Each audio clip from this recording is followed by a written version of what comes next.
Olá, queridos e queridas. Eu estou contando a história de Jesus, do livro O Maior Homem que Já Viveu, e a história de hoje é Agonia na Estaca. Dois salteadores estão sendo levados junto com Jesus para a execução. Ainda perto da cidade, a multidão que os acompanha para no lugar chamado Gólgota, ou Lugar da Caveira. Os prisioneiros são despidos de suas roupas exteriores. Daí, vinho misturado com mirra lhe é oferecido.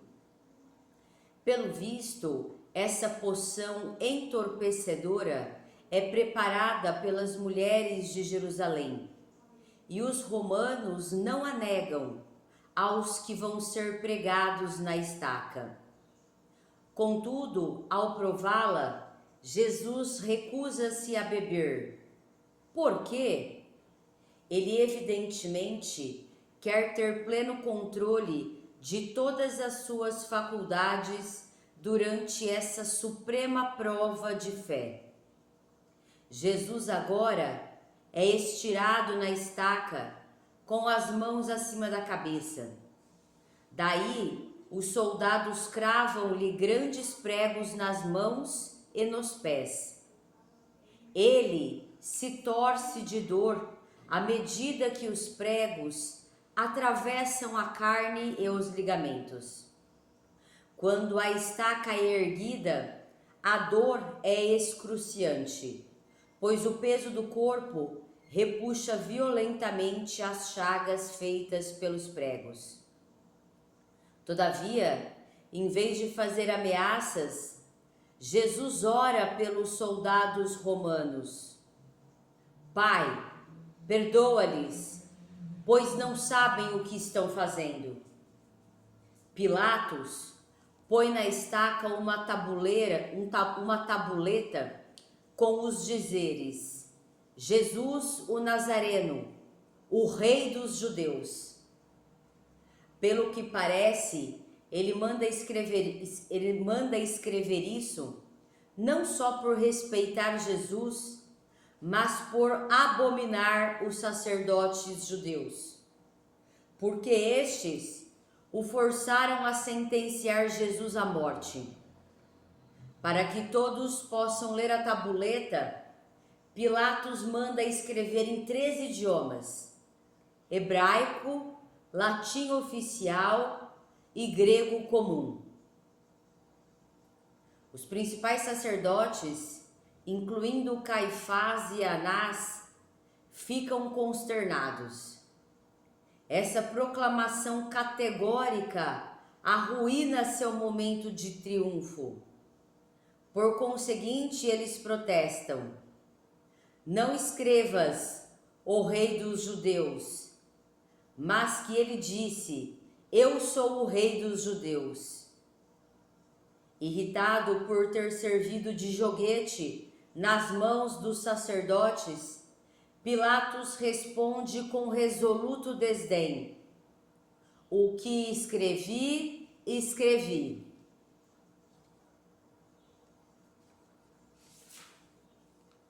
Os sacerdotes, junto com uma grande multidão, ajuntam-se agora no lugar da execução.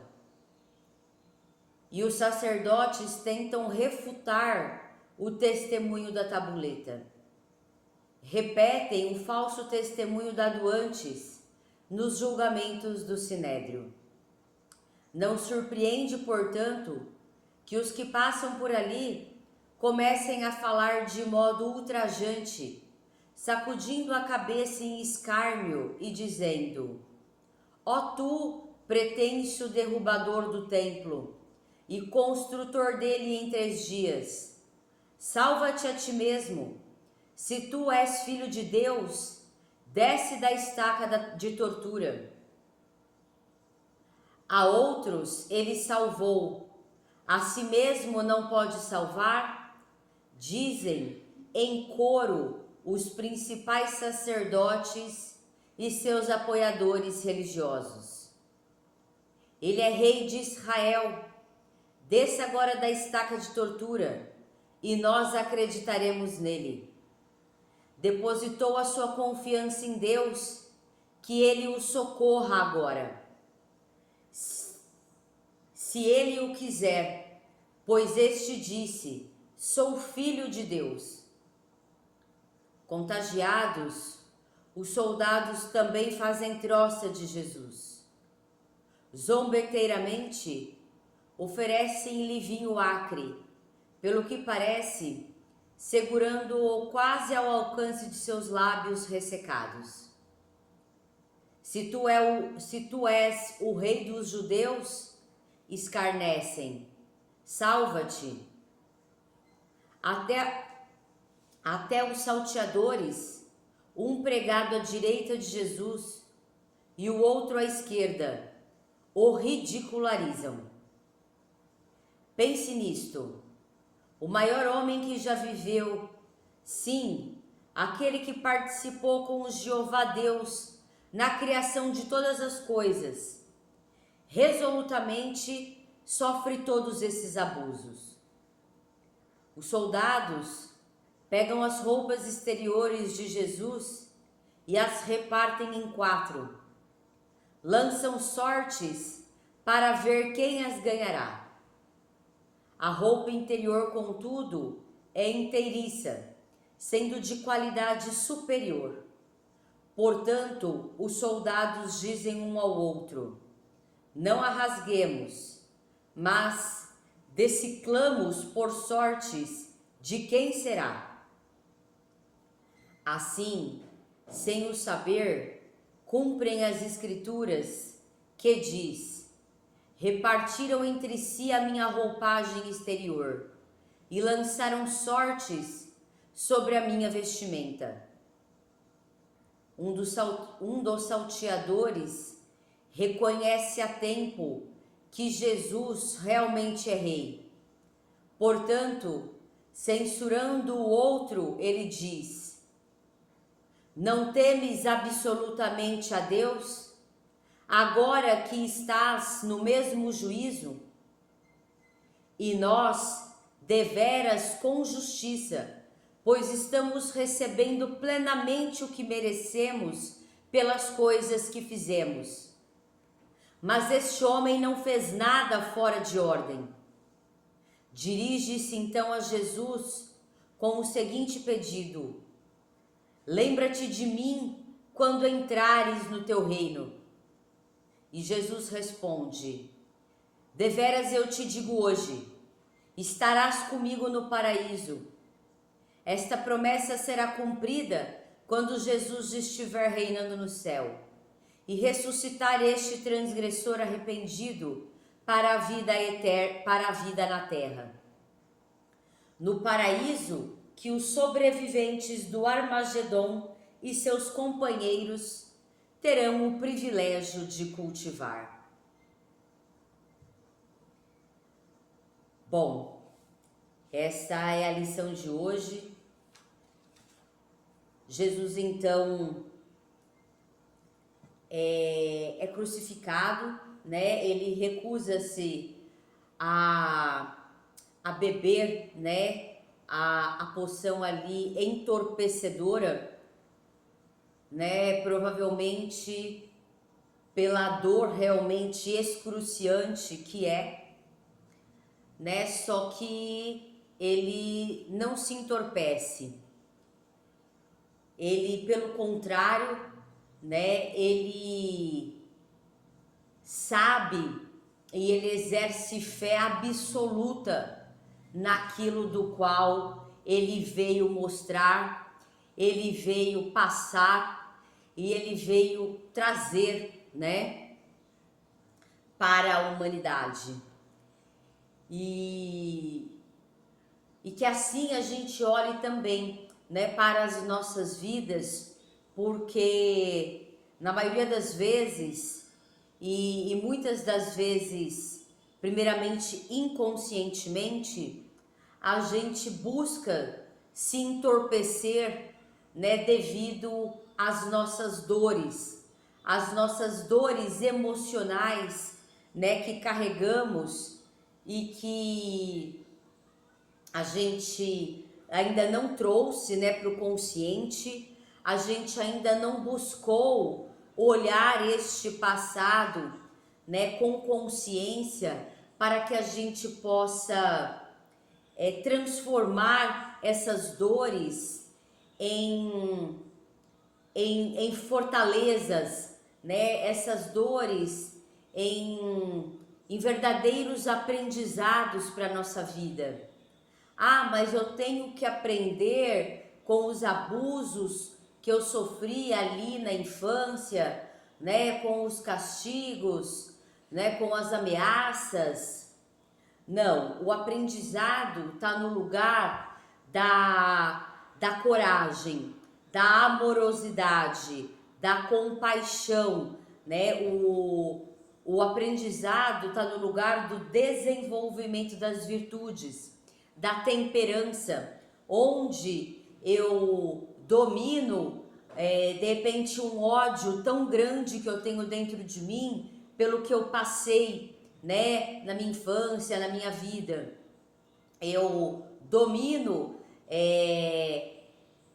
uma tristeza imensa, né, também pelas mesmas coisas, né, pelos fatos que eu passei ali no passado, né, eu domino e eu não só domino, mas eu também trago a consciência, a verdade, para os medos e para as culpas também que me foram impostas, né? E com a verdade e com a clareza de que Jesus nos traz neste caminho para a vida, né? Onde a gente se liberta dessas prisões emocionais com a consciência e com os aprendizados que nos traz essas experiências, né? A gente conjuntamente com a fé total em Deus, ou seja, que Deus, a vida é justa, e a partir do momento que eu domino este ódio, né, e passo a ter um outro olhar sobre o meu passado, ele não me domina mais, aquele ódio, aquela tristeza, a culpa, eu pego e resolvo, os medos que eu tinha, eu revelo eles e vejo que a grande maioria nem eram verdadeiros, né? Eram medos ali que foram colocados na minha infância, né?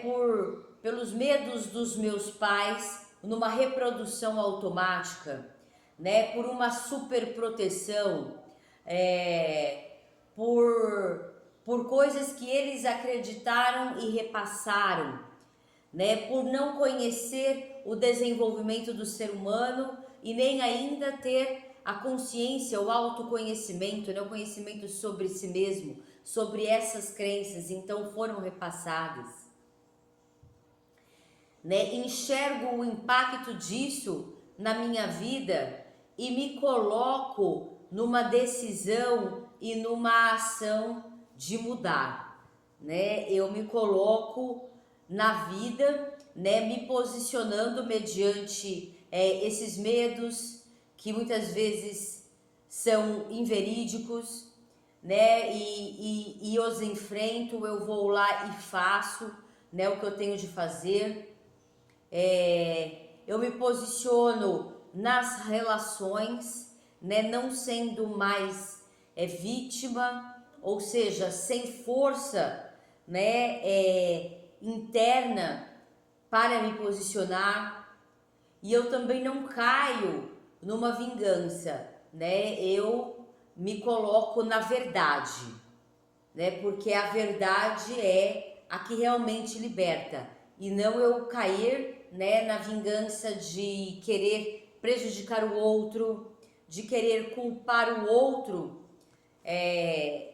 por aquilo tudo, né, que eu passei, e mesmo, né, na época, sendo responsabilidade, né, dessas pessoas, mesmo assim, né, eu não entro neste lugar, eu entro no lugar até onde eu posso fazer alguma coisa, que é dentro de mim, que é eu comigo mesmo, né? Ou seja, eu vou transformar aquelas dores, né? Todos os fatos que eu passei realmente num lugar de mais amorosidade, mais coragem, mais temperança, né? Onde eu não perco a cabeça com facilidade, mais harmonia interior, né? Mais alegria, porque eu saio do lugar de viver naquelas dores para um lugar onde eu decido daqui para frente viver uma outra realidade, né? E não aquela que eu vivi ali, né? Na minha infância, de repente na minha juventude, né? Ou até em relacionamentos passados, né? Um pouco mais próximos dos dias de hoje, mas também que ainda muitas coisas estavam inconscientes. E eu vivi também aceitando, né, migalhas de amor, de reconhecimento, né? Por quê? Porque isso me era familiar. Ou seja, na minha infância eu tive de lutar pelo amor, para ter um olhar dos meus pais, dos meus cuidadores, né? Eu tive de fazer de tudo para ter um reconhecimento e eu muitas vezes, na maioria delas, não o tive, né? E muitas vezes não por culpa, é o que eu digo, muitas vezes inconscientemente mesmo, né? Pelas próprias feridas emocionais deles. Então eles trataram como eles também foram tratados, né? E assim sucessivamente, assim para trás, né? Muitas vezes, né? Pela falta de tempo, mas em regra mesmo é pela falta de consciência, né? Porque muitas vezes mesmo a gente presente, quando a gente ainda tá naquele bolo, né, de viver naquelas emoções ainda em que a gente não trouxe a consciência, não está aí no caminho para transformá-las, a gente está presente fisicamente, mas emocionalmente estamos conturbados, né? Estamos consternados e dessa forma a gente não consegue realmente estar no momento presente. Quanto mais dar uma atenção livre e verdadeira, né? A gente está ali ou ansioso, ou angustiado, ou temeroso, né? Pelo dia de amanhã, por diversos motivos assim que a gente ficou preso, né? Mas que são situações que vêm validar todos esses sentimentos que ficaram ali plasmados, vem validar toda essa referência que eu tenho e que eu ainda não busquei um outro olhar, eu não busquei a consciência para me libertar deste lugar pequeno, né, que ainda nós estamos limitado, né, só daquilo que eu vivi.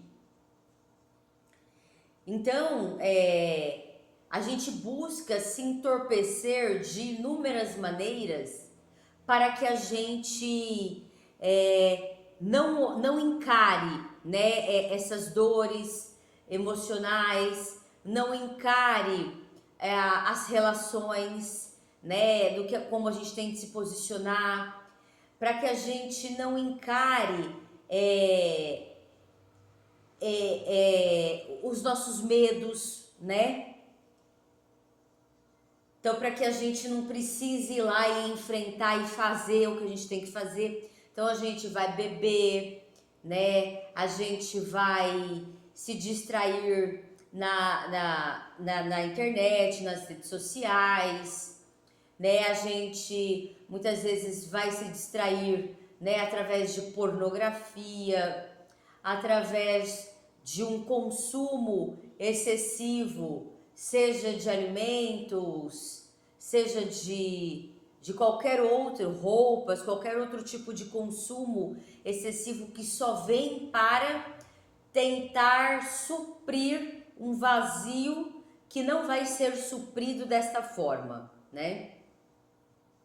Os entorpecentes, né? As drogas entorpecentes, enfim, todo o tipo de prazer imediato que me tire da consciência de buscar o que eu tenho de buscar para poder me libertar, né? E para poder desenvolver, para eu poder me desenvolver nas virtudes necessárias, né, para essa liberdade, para este crescimento, não só mental, emocional, mas também material, né, financeiro. Então, Jesus mostra aqui, né, que realmente, né, a gente não deve buscar esses subterfúgios, né, que a gente tem de realmente encarar, né, as nossas dores e realmente transformá-las, né, nesses aprendizados, nesse desenvolvimento dessas virtudes, na confiança plena em Deus, né, na vida, que ela é justa, e na fortaleza, né, que a gente cria, que a gente constrói ao encarar, né, os nossos problemas, as nossas feridas emocionais, né, as nossas relações mal resolvidas, né? Então ele não vai se entorpecer. Aí, né, a gente vê a verdadeira realmente justiça acontecendo, né? Pilatos aí coloca, inclusive sarcasticamente, aos líderes religiosos que achavam que iriam conseguir colocar Jesus como algo que ele não é, como um criminoso, como um ladrão, né? Porque ali quem morria ali na estaca eram, né, os criminosos. E então Pilatos mostra que realmente a verdade é a verdade, né? Ou seja, por mais que eles tentaram de todas as formas colocar a mentira como verdade, e por mais que eles tentaram de todas as formas e conseguiram ali crucificar Jesus, matar Jesus, não é isto, né, que vai fazer a mentira ser verdade, né? Então ali, no momento em que eles achavam que iam ter o grande triunfo, que seria com a morte de Jesus, né, com Jesus pregado na estaca, Pilatos, né, faz o tabuleta e em 13 línguas para que todos consigam ler o Rei dos Judeus, né? Ou seja, ele realmente é o rei, né? Ele realmente é o verdadeiro rei. É um verdadeiro rei. Por quê? Porque é o rei de um lugar verdadeiro, né? Que é da verdade, que é de valores, princípios e leis que jamais serão mudadas, que são imutáveis e que são para aqueles que querem e para aqueles que não querem, né? Não adianta querer ou não querer, né? São leis que são para todos, né? E são eternas. Então eu já dei um exemplo aqui, né? E darei de novo agora, né? Para exemplificar, por exemplo, a lei da gravidade, né? Você pode não acreditar, mas se você pular de um prédio, você vai se esborrachar no chão. Se você jogar uma caneta, ela vai cair, né? A lei da ação e reação, das consequências. Você acredite ou não, é uma lei universal, né? É uma lei que vai acontecer, você acreditando ou não. Então, realmente, né, Pilatos, ele ele coloca ali que realmente quem é o verdadeiro rei, né? E coloca o rei dos judeus exatamente por saber, né, o quão, ele até aqui, né, o quão realmente os sacerdotes ali, né, os líderes religiosos foram abomináveis, né, eles foram realmente abomináveis, e ele foi usado aí realmente como um joguete, né, na mão dos líderes religiosos para crucificar, né, uma pessoa não somente justa, né, realmente realmente o Filho de Deus, né, e assim, o fiel Filho de Deus, porque ele se manteve firme e forte e coerente, né, e compassivo e digno, né, naquilo que ele veio fazer, né? Então ele trouxe realmente tudo, né, que é realmente Deus, né? Então aí eles ainda, né, tentam se utilizar de zombar de Jesus, né, de escarnecer, né, com Jesus ali na cruz, né, para que Jesus se salve, né, saia da cruz, como se fosse isto, né? Ele vai mostrar, né, assim, o porquê ali, né, inclusive de ele ser, né, crucificado. E não só já mostrou, né, percorrendo todo o caminho dele aqui terrestre, mas agora na cruz ainda mais, né, porque realmente ele encara, né, o que ele veio encarar, e ele mostra de forma, a gente não encontra nem palavras, né, aqui no mundo físico, para tanta dignidade, para tanto poder mesmo, né, para tanta verdade, para tanta lealdade ao que é realmente, né, ao que é absoluto, ao que é Deus, né? Então ele realmente passa, né, por todos esses abusos, né, mas ele sabe que realmente o que ele trouxe é eterno, é real, né, e que essas pessoas verão, sentirão e passarão, né, pelas consequências do que estavam ali, né, escolhendo fazer, e de que todos nós, né, vamos ter as consequências do que decidirmos, né, e do que escolhemos também, né, fazer. E ali, né, está com ele, né, dois criminosos, né, porque eram os criminosos que eram pregados na estaca, e um deles, né, reconhece, né, fala: nós estamos aqui porque nós realmente merecemos, né, nós fizemos o errado, mas este homem não. Este homem sempre agiu pela ordem, né, e não pelo caos. Então ele se arrepende, né, e pede a Jesus, né, lembra-te de mim quando entrares no teu reino.